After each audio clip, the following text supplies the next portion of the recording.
Unit 3 begins with Chapter 12, and this will cover all the way until Chapter 26. These are our actual head-to-toe assessment chapters, and Chapter 12 covers skin, hair, and nails. In order to get the most from each one of these chapters, 12 through 26, read the A&P and understand the major functions, but really be thinking about how does that correlate to your nursing role, because any questions that we ask are going to be directly related to either nursing assessment, plan, or care. Consider any developmental, cultural, or genetic differences in assessment, and that includes assessment techniques and what you might find for norms or abnorms. Rehearse the subjective questions out loud, and then review the rationale for asking them. And you can do this by yourself, or you can ask a real person. And then practice the objective assessment on a willing simulated patient, such as a family member or a peer, a pet or a teddy bear or a pillow even will work well. Review documentation and case studies at the end of each chapter to kind of see how it all gets put together. Create flashcards from the abnormal findings section, because that's really, as the RN, what you're going to be asked to look at and to differentiate and to take care of. And then know the important patient teaching information for each section.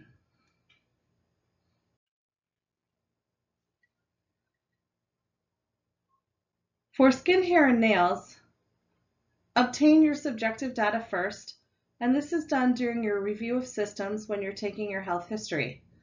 You'll ask all of those pertinent questions that are listed in Chapter 12, beginning on page 202, and then prepare for your exam.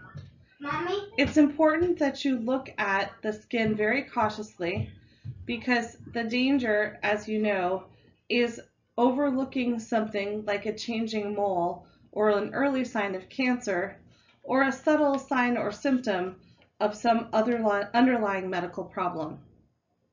The equipment that you need is just adequate lighting in order to be able to adequately assess the skin, gloves for any areas that, again, mucous membranes or any areas that may be not intact, a pen light or a flashlight or some stronger direct beam to further inspect any surface areas, and then a small centimeter ruler or a wound measuring device. For special procedures, you're going to want a Woods light to look at things like tinea, a magnifying glass to enlarge small lesions, and the materials for laboratory tests like KOH and the glass slide if you're trying to distinguish if there might be some sort of an infection.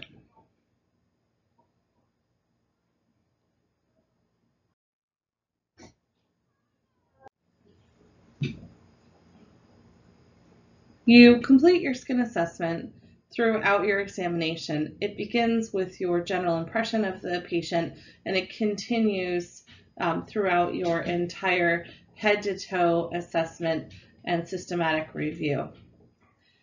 Just some good tips and techniques. It's really important to separate skin folds, such as underneath any large breasts, the pannus of the abdomen, the groin, and then inspect them really thoroughly for anything that looks like yeast or enterigo. With a rash, check all areas of the body, as you can't rely on the patient to give you an accurate history that the rash is only in one location. And remember that even the best person can only see the front half of their body. And then it's super important to check the feet, because most people are really not good about checking their feet or the bottom of their feet. Oftentimes the feet are portals of entry for infection and disease, as well as assessing the feet is super important for determining information about cardiovascular status.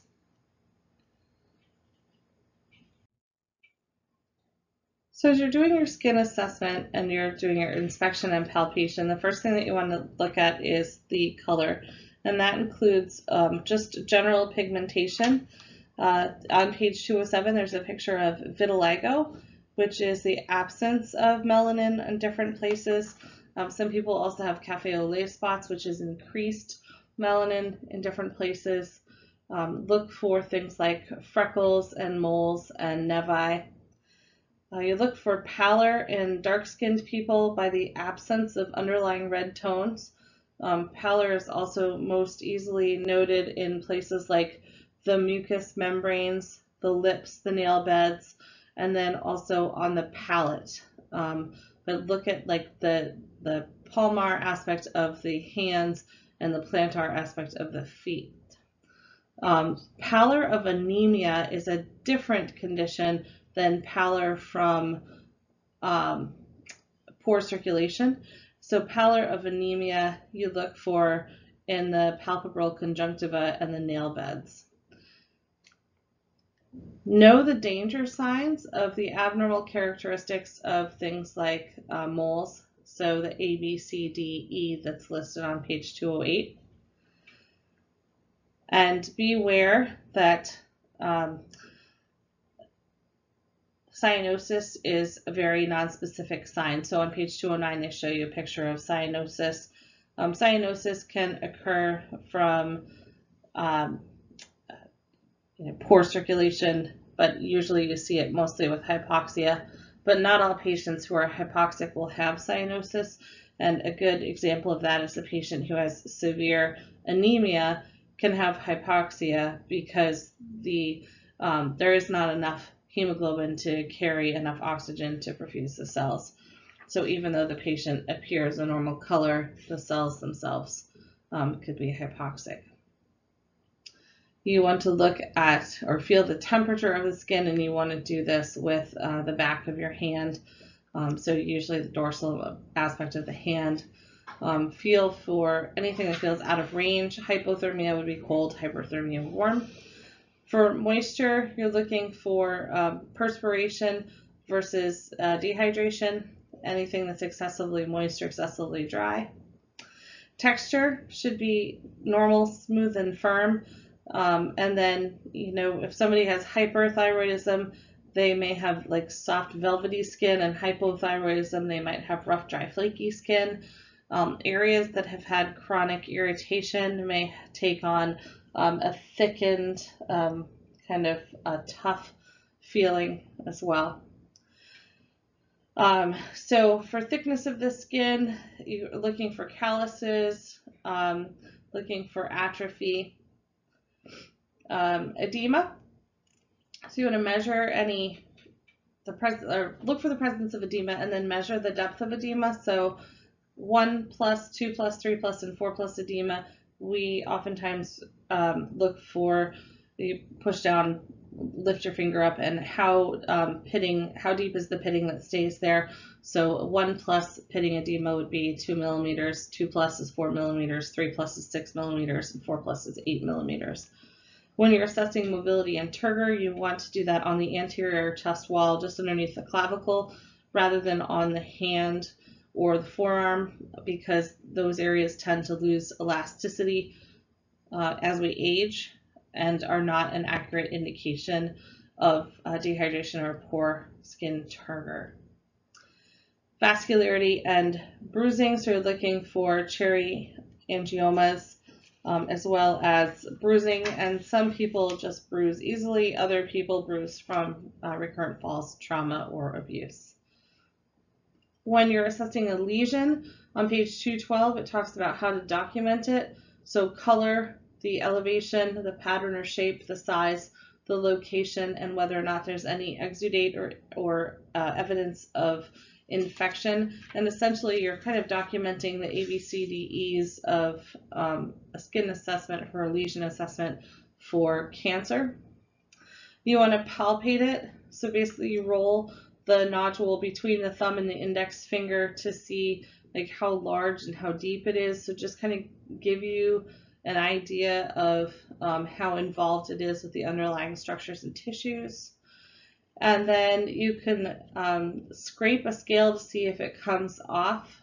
So if you have a different type of lesion and it's scaly, you can scrape that scale to see whether or not it lifts off or comes off. you want to press down, so try to blanch the lesion to see whether or not it blanches with pressure, and then try stretching the skin around it to see whether or not it blanches with stretch. If it does, that means it's a vascular lesion, and if it doesn't, then it's not a vascular lesion. On page 227 through 232, they also review all the different types of lesions. It's important in your nursing practice that you learn to recognize these different types of skin issues. So pressure injuries, candida, which is yeast, atopic dermatitis, which is eczema, contact dermatitis, which is a localized reaction to some sort of an irritant like a latex allergy or poison ivy, or just an irritation to like a soap or a diaper. Zoster, so that could be shingles, which is herpes zoster, and then vascular and diabetic ulcers. So you need to know the difference, and we're going to cover this in the vascular chapter, but you do need to know the difference between a vascular and arterial ulcer and a diabetic ulcer. Then some potentially life-threatening skin signs would be hives, like urticaria, if you notice that they're having an allergic reaction to something. Signs of melanoma or cancer as you're going along are potentially life-threatening. Melanoma can become malignant and it can become fatal. Petechiae and purpura are signs of other infections like bacterial meningitis, Neisseria meningi, and then signs and symptoms of wound infections. So the redness, warmth, induration, drainage, anything that makes you think that the person has an infection. So your book goes through the pictures of normal skin findings. So you have a mole, you have a port wine stain, you have some spider hemangiomas, you have the senile lentines, which are the little hyperpigmentation spots. You have some skin tags, and then you have the seborrheic keratoses that we see on most of our elderly patients, just as a form of kind of thickened, roughened, darkened skin. So make sure you look through those the normal and benign lesions. So some of the benign lesions are listed in abnormal findings because they're not normal for every person, but they don't have negative outcomes or consequences. They're just there. When we're doing a skin assessment, we want to do our ABCDE skin assessment, and you want to also do some teaching, so promote health and self-care, and teach the patient to do a proper skin assessment. So look for any changing moles or lesions that have an asymmetrical border, or that are asymmetrical in shape, that have an irregular border, that are not consistently the same color throughout. The diameter is larger than a pencil eraser, and that have a palpable border, so they're elevated or enlarged. So education is super important to make sure that the general public knows when to report a lesion or a mole that is changing.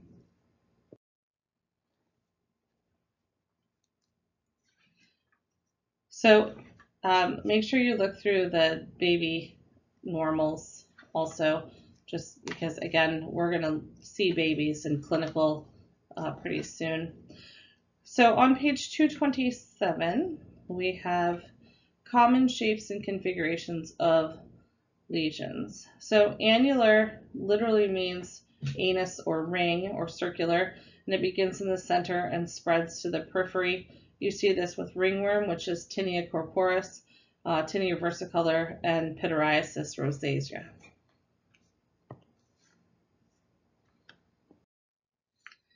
Confluent is when they start to run together, and we see this most often with our hives, which is urticaria from an allergic reaction. Discrete are distinct individual lesions that remain separate, such as skin tags, acne. And then gyrate are twisted, coiled, spiraled, and snake-like.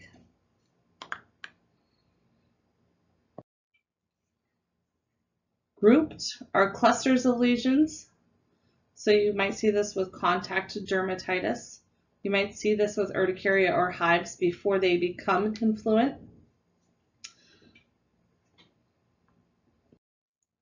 Linear is a line, like a scratch, a streak, a line, or a stripe that's elevated.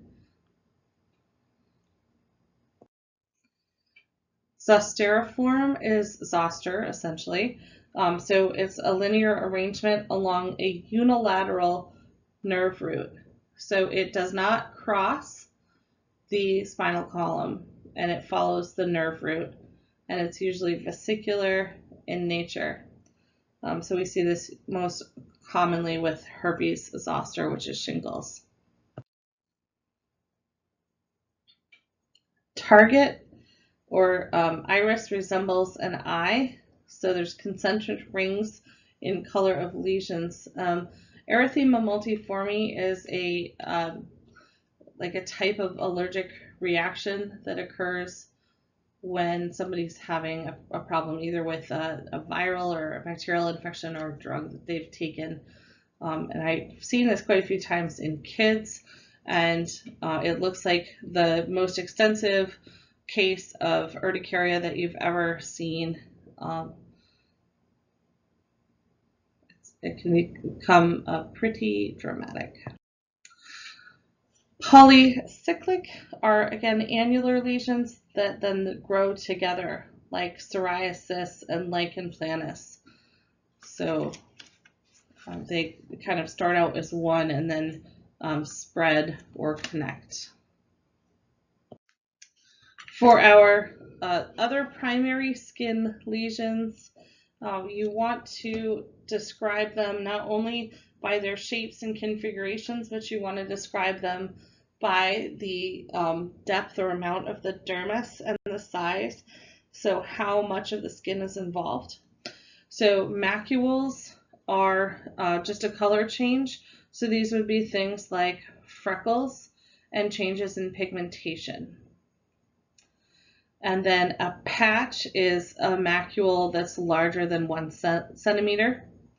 So things like Mongolian spots, vitiligo, cafe au lait spots, chloasma, and the measles rash is considered a patch, versus small freckles and flat nevi are considered macules, so you can't feel them. Papules are something you can feel. They're solid, elevated, circumscribed, meaning they have a border, and they're smaller than 1 centimeter in diameter. These would be things like a mole, lichen planus, molluscum, and warts, which are also referred to as verruca. Plaques then are papules that collect together to form a surface elevation greater than 1 centimeter. So again, the 1 centimeter distinction. So it's has an elevated edge, psoriasis and lichen planus being the two most common.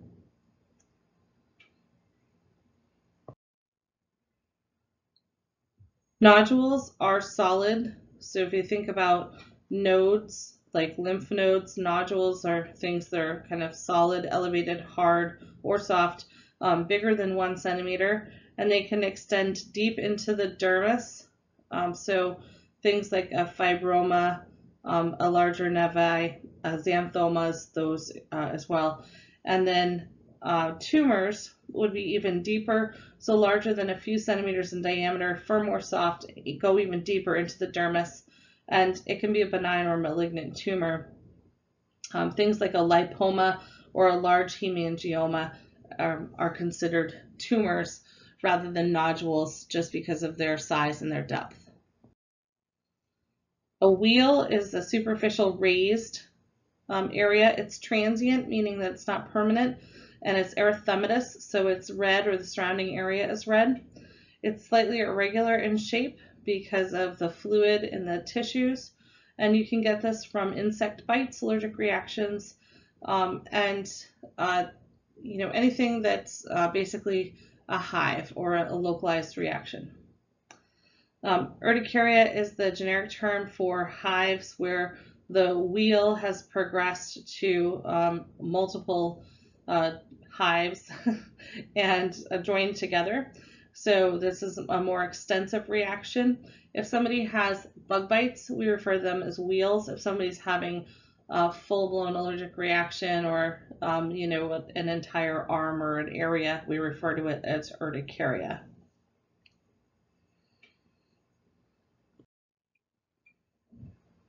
A vesicle is a blister. It contains fluid. Herpes simplex, chickenpox, herpes zoster, contact dermatitis would be considered a vesicle.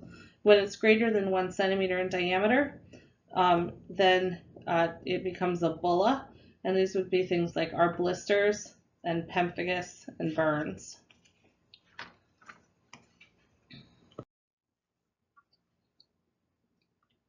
Cysts are encapsulated, meaning they're closed cavities in the skin or the subcutaneous layer that are filled with some type of a fluid. So sebaceous cysts are considered fluid-filled. They can also become pustules when they're infected and there's pus in that area. And sometimes sebaceous cysts also have like a harder kind of cheesier substance in there as well. So this is a pustule where there's pus in the cavity. Again, it's raised, elevated, impetigo, acne can be pustules as well.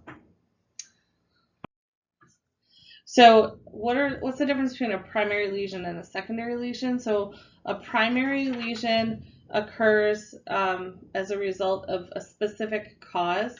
So the skin was normal and then something happened and you have that lesion. A secondary lesion is a change in a primary lesion over time. So if you have a primary lesion that doesn't get treated, or if you have just a primary lesion that either is getting better or worse, you're going to develop these secondary skin lesions. So they're secondary to a primary lesion. So the first one is a crust, and a crust basically is the dried exudate from a wound. And this could be from the dried honey-colored discharge from impetigo, weeping, dermatitis, where there's like serous fluid that's leaking out and it dries, or it could be the actual scab from an abrasion or an injury. A scale is where you have flakes of skin, and they can be dry or greasy, silvery or white, depending on the cause. And it's basically just shedded keratin cells that don't get let loose, so they get kind of stuck to the skin surface. Things that you might see this from would be like psoriasis, seborrheic dermatitis, eczema, and cradle cap in kids is seborrheic dermatitis.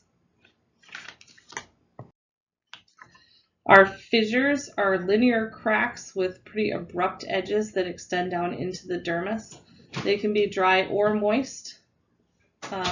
You can see this at the corner of the mouth or athlete's foot, and sometimes we see this in the peri area as well. No.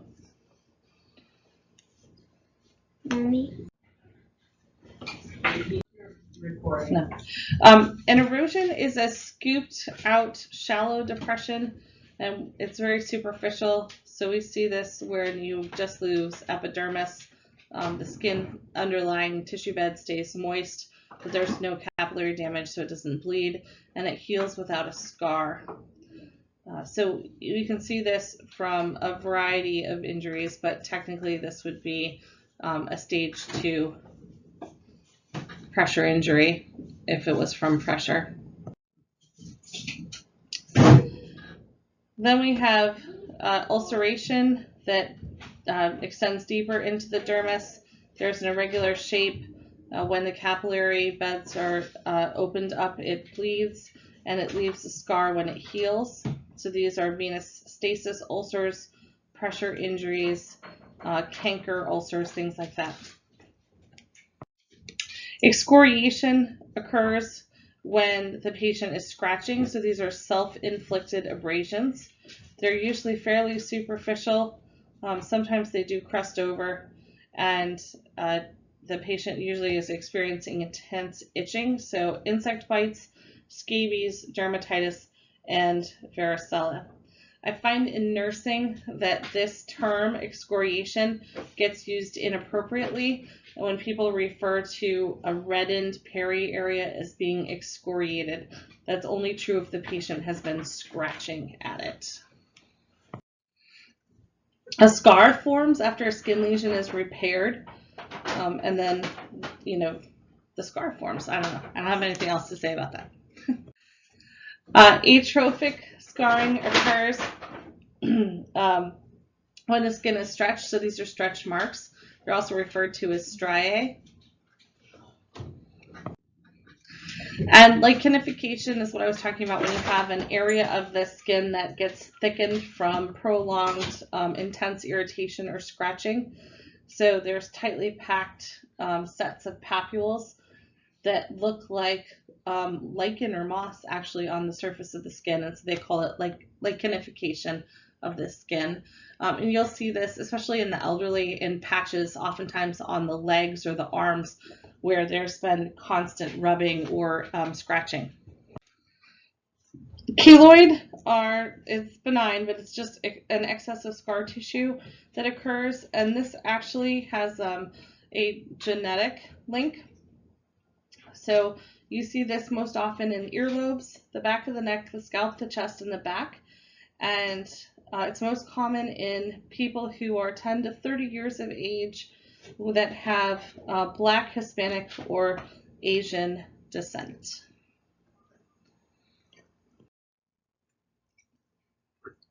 So as you're inspecting and palpating the hair, so that was skin, moving on to hair, you want to look at the color of the hair, the texture, so is it nice and thick or is it really fine?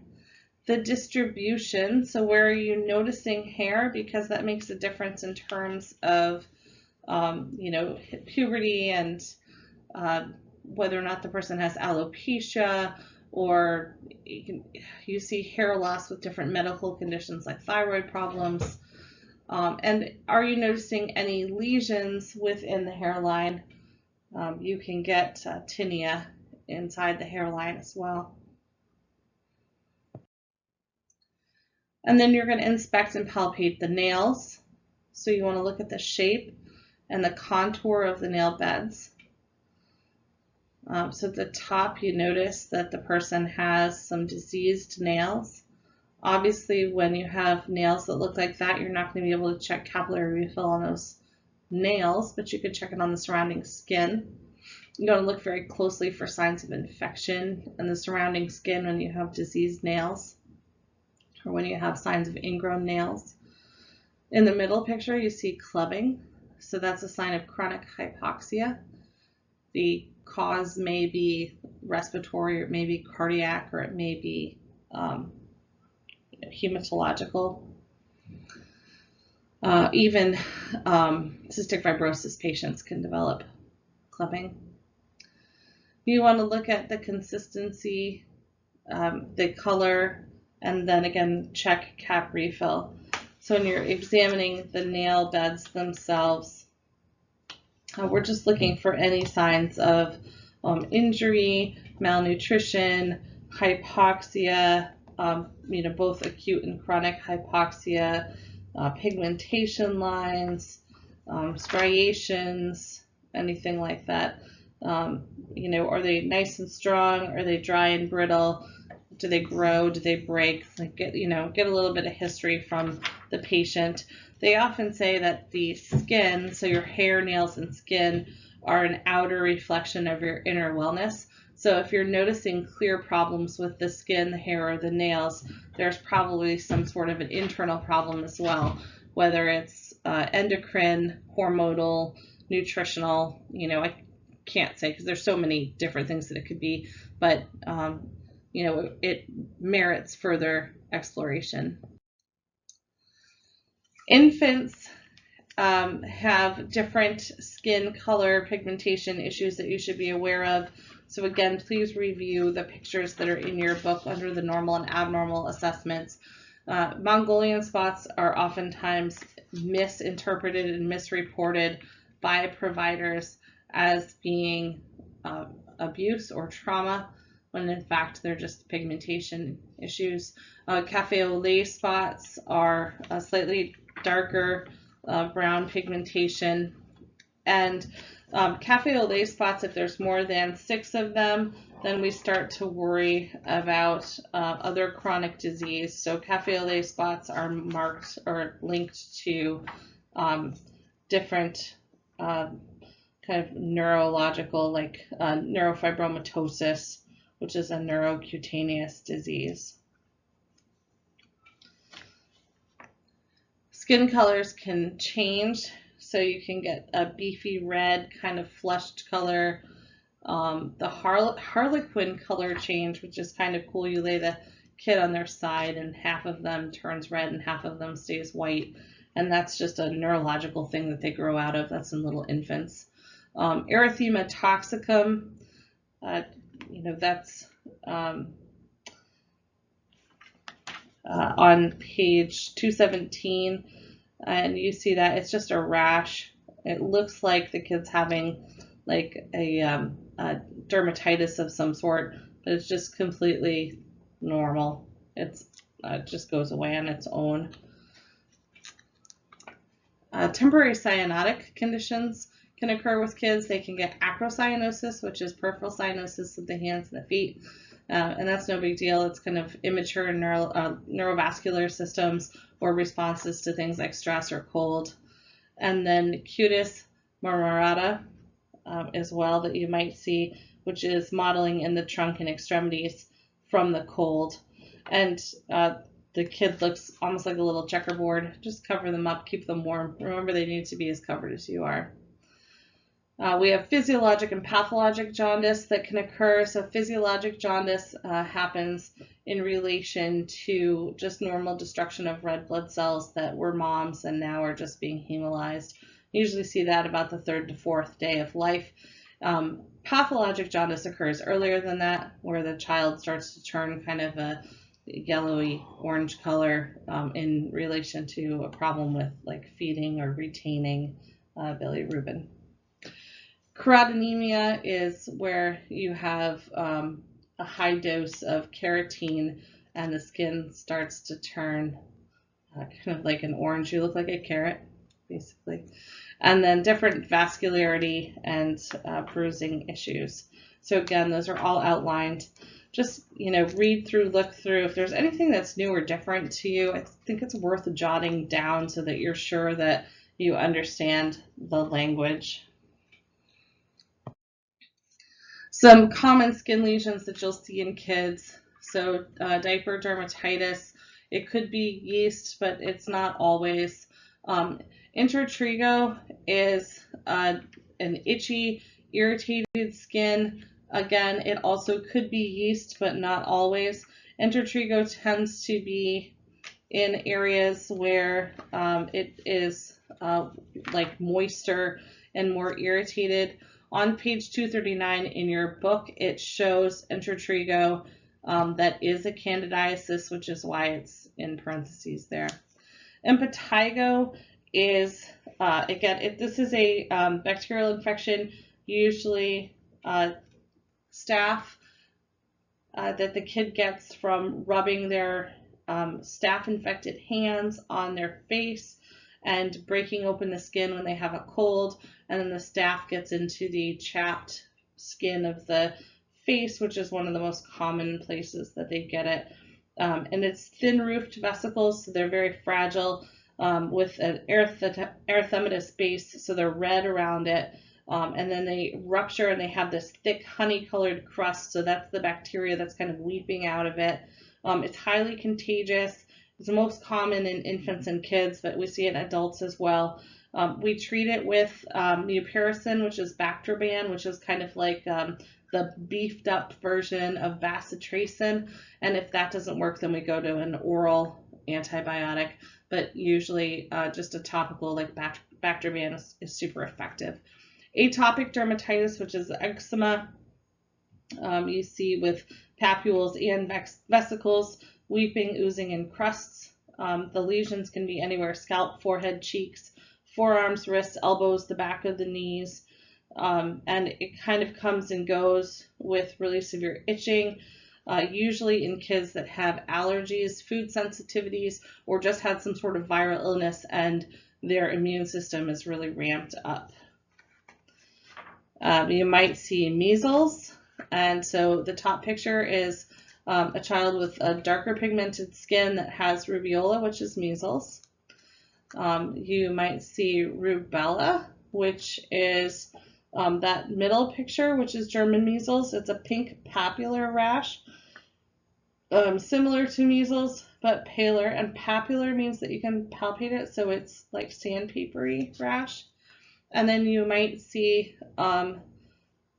chickenpox. So that bottom one is chickenpox, which is varicella, which are just small, tight vesicles that first appear on the trunk and then spread to the face and then the arms and the legs. You don't see these on the palms of the hands or the soles of the feet. The challenge that we have right now is that most of our kids are vaccinated against chickenpox, and the vaccine is about 70% effective. So when they do get chickenpox, typically what they get is 1 or 2 little lesions that you think like, well, maybe that's going to be chickenpox, and then it goes away. They might have a fever, so you think, well, maybe it's just a viral illness, which of course it is. And then it goes away, and then at the age of 9, 10, these kids are getting shingles. So we're actually seeing shingles now in kids because they had an active chickenpox outbreak or exposure, but they didn't have like a really severe form of it, so they don't have a great immunity to it. So it'll be interesting to see what happens in the world of medicine as far as immunizations go with chickenpox. The best prevention still is actually getting the disease prior to the age of 1. The reason that you want to have chickenpox before the age of 1 is because the survival rates are higher before the age of 1. After the age of 1, the fever related to the chickenpox tends to be much higher, and the disease itself tends to be much worse.